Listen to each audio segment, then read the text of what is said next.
We are an extraordinarily privileged school, but with that privilege, there has to be a great responsibility. We live in one of the most unequal societies in the world, and unless we build bridges between the gap between rich and poor, we won't have a sustainable future.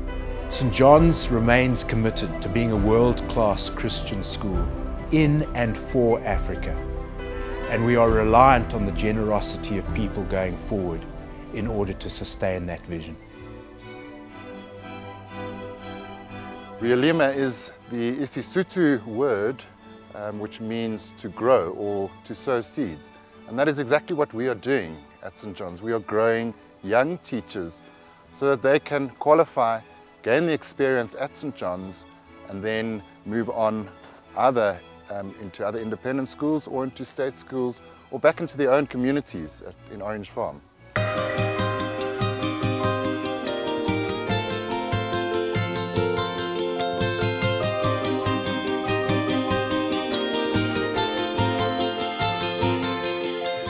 These interns work for us in the morning, very hard, and they study part-time through UNISA. They generally complete a B.Ed degree in that time, and the experience they gain by working in the prep classrooms is invaluable.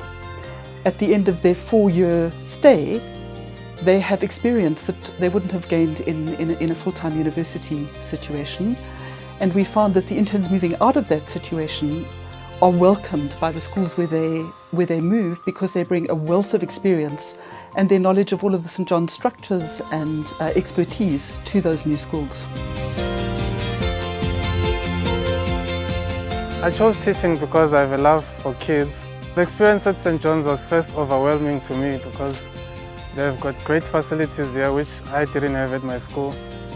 I've gotten to meet a lot of different teachers, and from every teacher that I've been with, I've learned different styles and techniques of how to teach the children. I've always wanted to make a difference in the country, and especially with kids, because they are the future of the country.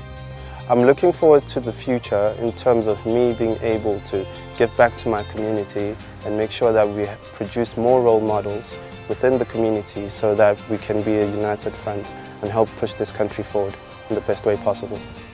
I cannot explain the heartwarming joy that I feel and see when I see these young men and women be given these opportunities, and when I actually see them in action in the classroom, interacting with the boys. It is just phenomenal.